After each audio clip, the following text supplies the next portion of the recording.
All right, before we get into the video, we're chasing 100,000 YouTube subscribers, so help us out. Click the subscribe button. Join us on the journey. AFC West, starting with the Denver Broncos. They got to be here. They've got John Franklin Myers out, Dre Greenlaw out, PJ Locke out, but they traded for Jalen Waddle. Didn't have much from a draft capital perspective. Tyler Enyedam at defensive tackle, Jonah Coleman at running back. So it's a light offseason as far as moves, but the impact one is Jalen Waddle. And given the fact that we've said the Broncos are right there among the best rosters in the NFL, to go add Jalen Waddle and add that, I mean, you could argue for the Broncos offseason because there wasn't much else to do. That's the thing. It almost entirely comes down to what you thought about the Jalen Waddle trade. It's almost the entirety of what they did. I mean, you lose John Franklin Myers, you trade for Jalen Waddle, and then you've got like the draft, which people didn't tend to love. And that's basically their entirety of their offseason. I think Jalen Waddle is a really good move for them. Again, when you consider what they're giving up, what they're adding, he should almost certainly be a significant upgrade to this team, which all of a sudden that receiving core looks really good. You put Courtland Sutton with Jalen Waddle, with those young receivers that they've got in the depth, that looks like a really good group now. And there's no way you were going to get better than that with the 30th overall pick, no matter how you'd used it. So I really like that. Franklin Myers is a loss, and, you know, for a defense that's been, in particular, a kind of group of a collective rather than necessarily one absolute superstar. Nick Bonito would be the closest they have to that. But generally, I think this has been more of a collective than other defenses that rely on one guy. You know, losing Franklin Myers is not insignificant, but it's a good roster. That's my one concern, I'd say, with the Broncos right now, other than, of course, any position group can get injured or whatever. But the defensive line, so you lose Franklin Myers. They liked Tyler Enyedam enough to take him, and he was okay as a prospect. Now you've got Jonathan Cooper dealing with legal issues. And so, which obviously they wouldn't have known at the time. Which they wouldn't have known at the time. But if you lose Franklin Myers, there's not necessarily a like-for-like replacement. Q Robinson might be tearing it up at camp and might be great, and we loved him, and maybe they'll be fine. But it does look like, with Franklin Myers out and some questions around Cooper now, is their depth being chipped away at on the D-line, which has been their strength, to your point. It's not – you could call Bonito a star. He's pretty close to it. It hasn't been the star power, though. It's been the depth. It's been their ability to win with four, win with the blitz, and disguise, and coming at you from all angles. Has that been chipped away at, and is that something that they can maybe attack, you know, training camp or toward the end of the preseason? Because I think it's more of a concern now with the Cooper questions than it was a couple months ago. 2 days ago, Bert Breer highlighted that with Jonathan Cooper's situation still in flux in Denver, Q Robinson looked ready to take advantage of any opportunity that's put in front of him. He is, and I think he is ready, but I'd rather have Q and Cooper. You know, you'd rather have both. Sure. You'd rather have Franklin Myers in there. I'm saying it. So you can't keep everybody, but that's the one thing to keep an eye on. But an illustrious journalist like Bert is saying it's Q's time. I do wonder. I mean, here's what I would keep an eye on. Our guy Troy Franklin heading into year 3. You've got Marvin Mims. It does look like they have a plethora of receivers. Would one of those receiver needy teams take a Troy Franklin and give you a defensive tackle for him? Like, you might be able to do something like that if you need more depth on the D-line, edge or D-tackle. Just something to keep an eye on for the Broncos. But I thought it was a good offseason because they added Jalen Waddle and didn't have much else to do. Yeah. Kansas City Chiefs up next. They got to be fascinating offseason for the Chiefs because they had a defensive overhaul with Trent McDuffie and Jalen Watson and Brian Cook, 3 starters in the secondary, all out. Replace them with first-round pick Mansour Delane at corner, and just a ton of defensive additions. Peter Woods at defensive tackle, R. Mason Thomas at edge, all draft picks there. Alohi Gilman comes in at safety. And then the only real big offensive move was Ken Walker coming in at running back. So they're basically rolling it back on offense and overhauled this secondary while adding some pieces on this defensive line. Fascinating offseason for the Chiefs here. Yeah, you can also say Jawan Taylor out officially as well. It is fascinating. B is too rich for me because, again, I don't think people are appropriately working in the net. They're not looking at what went out the door. You know, the Chiefs had some problems on the roster this offseason heading into the offseason and then opened up a new one by trading away Trent McDuffie to the Rams, albeit, you know, you're getting the first-round pick back. You're not giving him the contract that he wants, so you're saving money. But you're taking one of the best players on your team and you're getting rid of him in a way that you didn't have to. So you can't just look at, oh, they drafted Mansour Delane, that's great. Like, yeah, but now Mansour Delane has to be Trent McDuffie.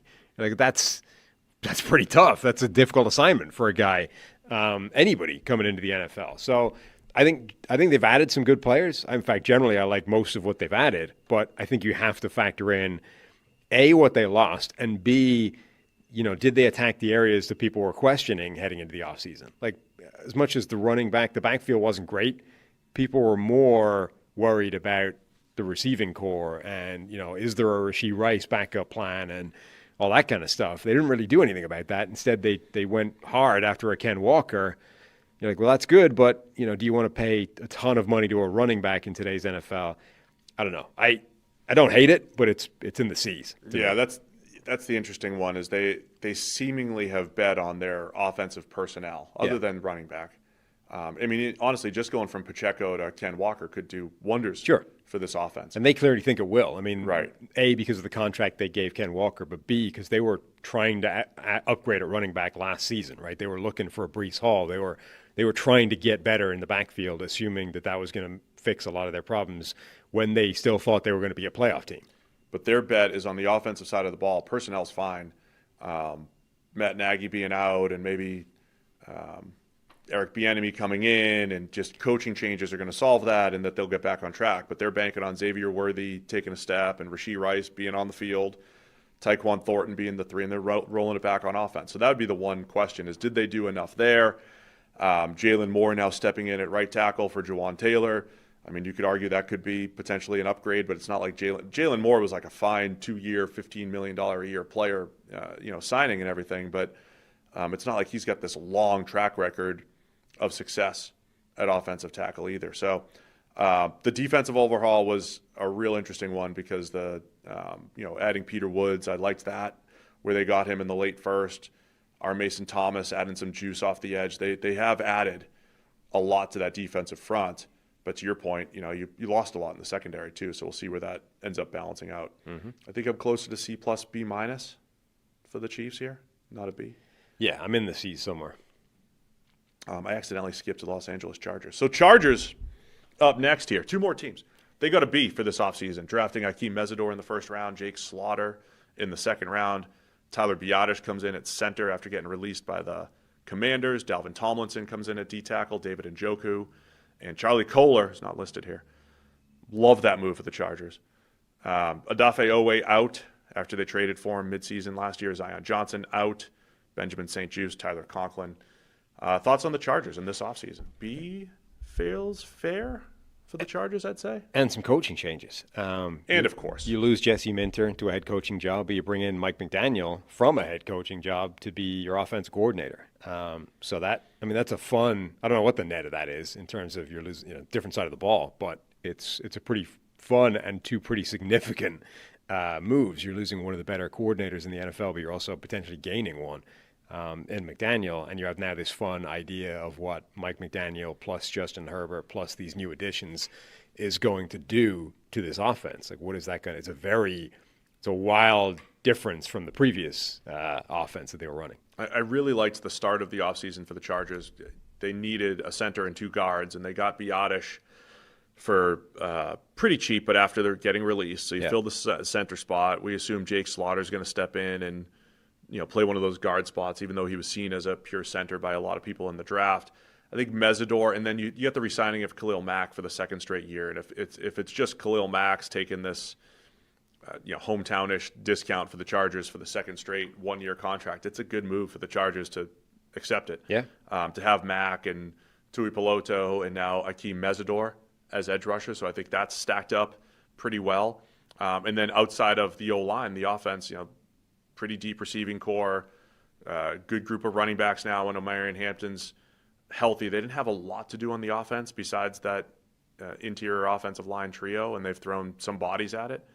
So I like the Chargers offseason. I also I brought Charlie Kohler up a ton because the whole league is looking for they're all trying to project these blocking tight ends from college. Well, Kohler's already done it, and we're already hearing I thought he had receiving chops coming out of Iowa State. He just didn't get a ton of targets from the Ravens, but you're already hearing that, hey, he might make an impact in the pass game. So $8 million for him as a blocking tight end in this market's not the worst thing in the world. And you had him and Njoku and Aronde Gadsden, and all of a sudden they're loaded at tight end with different body types, and some are pass catchers and some bring you some flexibility. So I like a lot of the smaller moves that the Chargers made, the less flashy moves, because I think they've really added key depth at edge rusher, tight end, and some key spots here along the roster.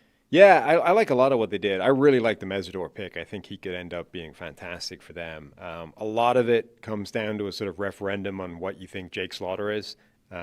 If he's actually able to step in and play guard at a decent level to begin with, then battling Cole Strange. Yeah, then we're in okay shape. Even if the last offensive line spot is a mess, like the other guard spot, even if that's a train wreck, theoretically 4/5 of your offensive line are in pretty good shape then. And as we said before, if you have one weak link on the offensive line, you're probably fine, right? The problem is last year they had 5. So if Jake Slaughter is able to be an average or better guard in year 1, they're in okay shape. If Jake Slaughter is not the answer, then that offensive line might still have problems, and that, given where they came out of last year, that's kind of inexcusable. You know, like the offensive line was so bad, your 100% laser focus should have been whatever happens, the line cannot be bad this year, right? If you somehow enable that to happen because you like Slaughter and he's not the guy, that's kind of negligent and a mistake. But if they nail it with that pick, then all is good. I liked optimism for the Chargers for year 15 here in a row. B+, A- more for me. Why wouldn't it work? All right, let's round it out with the Las Vegas Raiders. They had the first overall pick, took Fernando Mendoza. They also brought in Kirk Cousins. They did. To mentor him. Signed Tyler Linderbaum to a record center contract. Jalen Naylor coming in at wide receiver. Kwity Paye, Quay Walker, Nakobe Dean, Traydon Stukes in the draft. Jamon McCoy in round 4. And they didn't lose much. Dylan Parham starting offensive lineman, and, of course, Geno Smith out. So a lot of additions here for the Raiders. And then maybe most notably, head coach, but even Clint Kubiak coming in, and even more than that, maybe just for now, have retained Max Crosby. Yeah. After attempting to trade him. After trying to get rid of him. It's funny because I think I would have liked the Ravens offseason worse had they made the trade, and then if the Raiders also had, say they added Venga Ioane in the draft, and they had another first-round pick next year, I think I'd feel even better about the Raiders, as good as Max Crosby is as a player. Yeah, I don't know what to make about that one. I think it's kind of okay in either direction. This is a great example, though, of one where like the volume alone is going to have them being given an A. People are going to find enough moves they liked of the stuff that the Raiders did that they're going to give it an A. But you can still trash Quay Walker. Don't worry. Yeah, don't like that one. But I do like a lot of the moves they made. I mean, obviously, Mendoza is kind of like a slam dunk decision. It's just their only decision was, do we take Mendoza or do we entertain the idea of trading out of this pick and letting somebody else give us a haul for him? Doesn't sound like they ever seriously considered that. So selecting Mendoza, Kirk Cousins as the mentor makes a lot of sense. Overpaying, quote unquote, for Tyler Linderbaum, I think made sense for the sort of reasons we just given with the Chargers. The line was such a mess last season. You needed to fix it, and it doesn't matter. Like you don't have the luxury when you're coming from such a terrible starting point of the optimal value in all situations. Like when you need the thing, you need to pay whatever the thing costs. And this offseason, the thing cost like Tyler Linderbaum's contract, right? Yeah. So I have no problem overpaying him to get him in the building and guaranteeing that one spot is taken care of, particularly with I think he could be a better player here than he was in Baltimore because of the scheme differences. And B, I think an established veteran center to help Mendoza along the way probably also has additional value. So for multiple reasons, I think it made sense to give him that contract. And then some of the other moves, I love Nakobe Dean. That maybe offsets the Quay Walker deal that I don't like. Naylor, they gave a lot of money to, but he was the one guy last season that actually showed up for the Vikings, so I don't hate that. And then Jamon McCoy has the potential to be a massive steal if, his knee injury does not turn out to be a crippling one for his career. Yeah, we talked about McCoy as a fourth-round flyer was outstanding. First-round talent slid to the top of the first round because of his knee injury. I mentioned Naylor because my biggest question is, did they do enough at receiver? It is a decent chunk of change for Naylor. Trey Tucker's coming off of a career year. They didn't get much out of Jack Besh last year as a second-rounder. So there's potential there, but you're not saying, man, Fernando Mendoza's he's walking into this great situation. No, but you're getting Brock Bowers back. But you have Brock Bowers, and Michael Mayer is still at this point in like year 4 or 5 when tight ends, like this is when David Njoku took a step forward. This is when TJ Hawkinson's career took off. If you're a Michael Mayer believer, maybe this is the year that he becomes more of an impact player as well. And also, even if he doesn't become more of an impact player, in this world where everyone's pivoting to 12, 13 personnel tight ends, like his value just goes up inherently by the nature of the fact that the league might be shifting there anyway. So yeah, having him is a good thing. Brock Bowers in particular is you can stomach some relative weakness at the wide receiver room if Brock Bowers is back and 100% healthy, because he's their number one receiver. And then I can imagine a world where the combination of Naylor, a year or two of development in Jack Besh, and suddenly that room looks better than it is. They've thrown a lot more at the offensive line, which they needed to. I thought that was good. And even when they made a lot of those free agent moves during that period of time when they thought they didn't have Max Crosby. So it's like, hey, Kwity Paye is going to come in, and the 2 linebackers. And so they're throwing a bunch of depth pieces at the defense. And all of a sudden, those depth pieces do look better when Max Crosby's there as the star pass rusher, at least for now. There's strong rumors that he might end up in San Francisco or wherever else. But for now, it does look like some of the defensive additions will be useful. So I think I don't know if I'd give it a pure A. Like some of it's like, well, you stumble into the number 1 pick. You did the most obvious thing. How much credit do you deserve for that? But B plus, I'd say, for the Raiders. It was a reset year and added a ton of bodies. I also think Kubiak is a real plus in there. Yes. I think that's a good head coaching hire. I mean, obviously, appreciate you making sure that we hit on the coaching changes properly during this entire show. Nobody knows from the outside. It's all guesswork who the good coaches are going to be. But Kubiak, there's reason to suspect that Kubiak is the right hire for this team, both A, in terms of what he could do with Fernando Mendoza, but B, like the guy's literally been brought up in this world and has seen firsthand multiple successful head coaches do it. If anyone is going to be prepared for this, it's him. Thanks for watching all the way to the end of the video. Check the Mic is live Monday, Wednesday, and Thursday, so be sure to hit subscribe so you don't miss a video. You heard the man. Subscribe.